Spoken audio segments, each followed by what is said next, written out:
Entonces, para los que se acaban de agregar al momento, hacemos entonces la connotación que estos compuestos no tienen oxígeno, no tienen hidrógeno. Si tuvieran oxígeno, pues pertenecen a la familia de compuestos oxigenados, óxidos ácidos, óxidos básicos o peróxidos. Y si pertenecieran a los hidrógenos, pues estaríamos hablando de que serían hidruros metálicos o hidruros no metálicos. Dentro de ellos tenemos también a los ácidos binarios. Y entonces, teniendo esto en mente, les quiero mostrar la tabla periódica. Entonces vamos a buscar la tabla periódica para poder otra vez ver cómo se llama más que todo podernos situar y ver qué elementos son los que se encuentran ubicados en esos grupos. Muy bien, entonces ya encontré la tabla periódica. Se las voy a mostrar. Y entonces aquí nos aparece en pantalla, ustedes tienen que estar visualizando los elementos del grupo 5A. Y estos pues básicamente son un grupo bien limitado de elementos. Y tenemos que en el grupo 5A, nitrógeno, fósforo y arsénico, dice que van a utilizar más menos 3. Aquí si ustedes observan, en la tabla nos aparece, ¿ven? Más menos, dice más menos, más menos. Aquí dice que es 5, 4, 2 o 5, 4, pero específicamente para formar estos compuestos binarios solo es más menos 3. Los grupos del 6A, que en este caso excluimos al oxígeno, ¿no? Porque si no estaría formando óxidos, anhídridos o peróxidos. Solamente tendríamos al selenio, al telurio, al azufre. Estos van a utilizar más menos 2, como aquí aparece.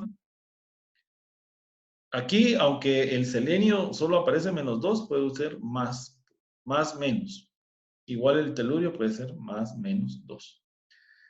Yo les había mencionado de que aquí en la tabla periódica solo les aparecen las valencias más comunes, pero no quiere decir que sean las únicas. Y el flúor, cloro, bromo y yodo, estos dicen que van a utilizar más menos 1. Aquí aparece más menos 1, más menos 1. Muy bien, entonces, hasta ahí vamos al momento, entonces ya vamos a colocar algunos ejemplos.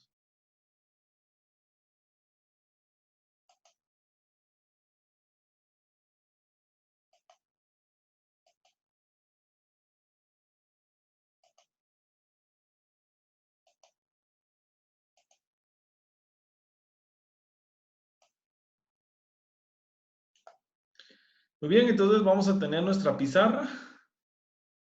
Vamos a colocarle color negro. Y entonces, ¿qué es lo que vamos a trabajar entonces en conclusión? Entonces, vamos a colocar aquí algún ejemplo.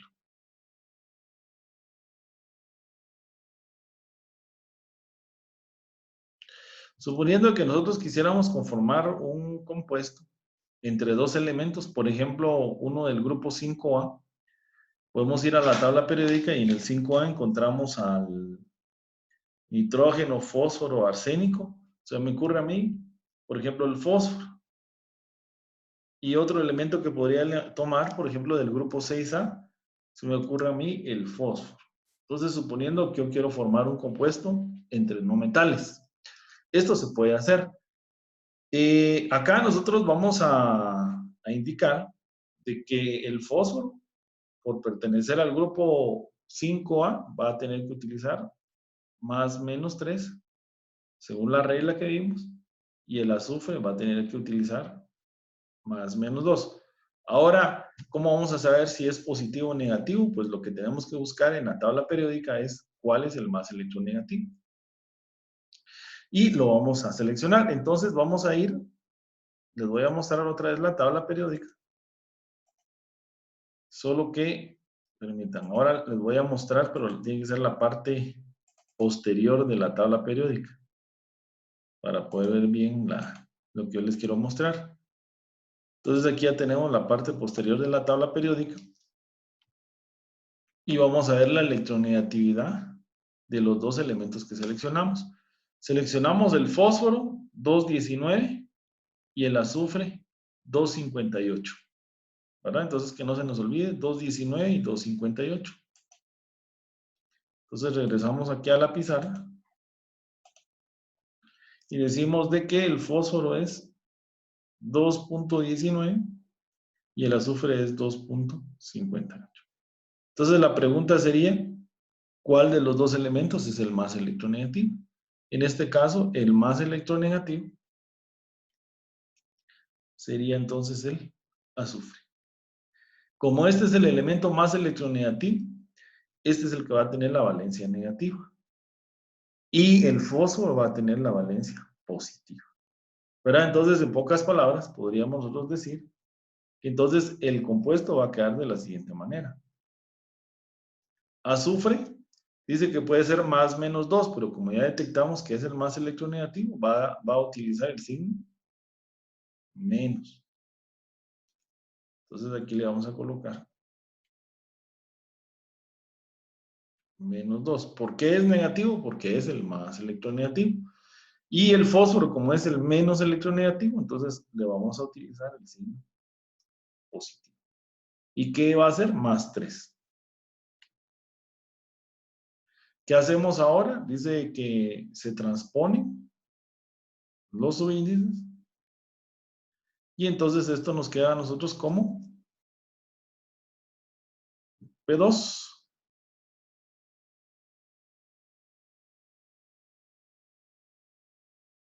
S3.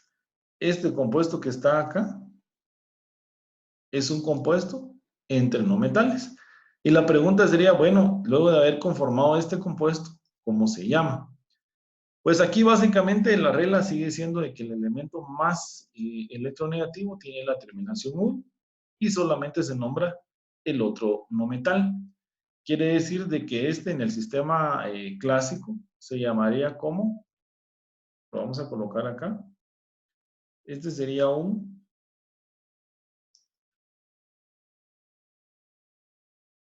sulfuro de fósforo.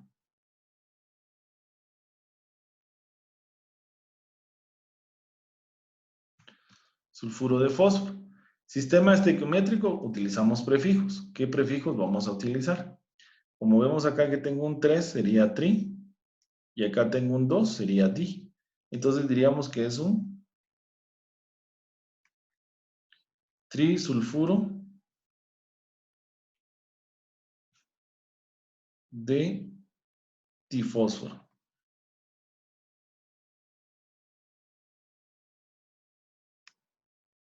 Y por último, en el sistema stock, vamos a decir que va a ser un sulfuro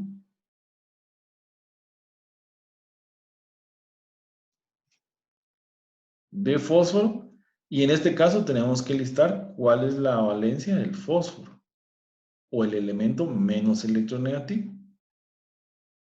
Y entonces tenemos nosotros acá que el fósforo, acá lo estamos listando, está utilizando una valencia 3. Entonces colocamos acá en números romanos 3.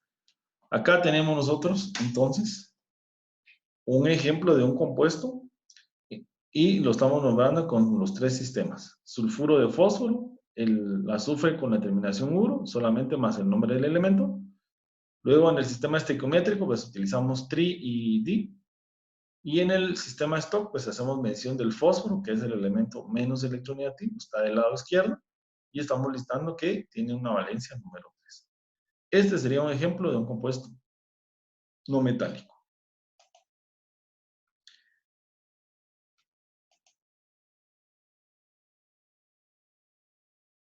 Entonces, si habrá alguna duda al momento.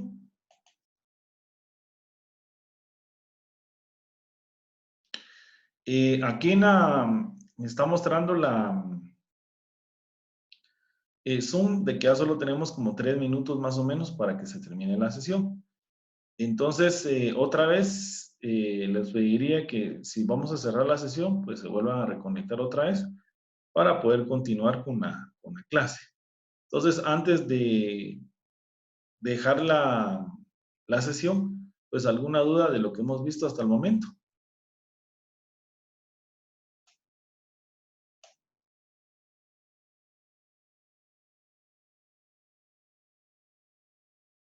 Por acá me preguntaron por qué cambian las electronegatividades 2.12 y 1.84. Creo que lo habíamos discutido en clase y habíamos dicho de que algunas tablas traen algunos errores. La tabla sugerida era la tabla de los elementos de Sargent-Welch y es la que pues yo les he escaneado o les compartí la imagen en el aula virtual para que todos tuviéramos pues, la misma tabla y pues, no diferir en los valores. Bueno, aquí me dice por qué es un sulfuro. Realmente pudo haber sido cualquier otro elemento. Por ejemplo, si acá el fósforo hubiera sido el elemento más electronegativo, lo hubiéramos colocado del lado derecho. Entonces, en lugar de ser un sulfuro, hubiéramos dicho nosotros un fosfuro. Entonces, en pocas palabras, podríamos decir de que estos elementos que están en la tabla periódica, podemos decir y hacer un repaso. Por ejemplo, suponiendo de que el nitrógeno fuera el más electronegativo, nosotros lo vamos a nombrar como un nitruro. Si el fósforo fuera el más electronegativo, fosfuro. Si fuera el arsénico, un arsenuro. Si fuera el azufre, sulfuro, que es la raíz, ¿verdad? Sulf. Selenio sería selenuro, el telurio sería teluro. Si fuera el flúor sería un fluoruro, el cloro, cloruro, bromuro o yoduro. Muy bien, entonces se nos va a cerrar la sesión. Entonces yo ahorita la voy a terminar y les pido por favor que nos volvamos a reconectar.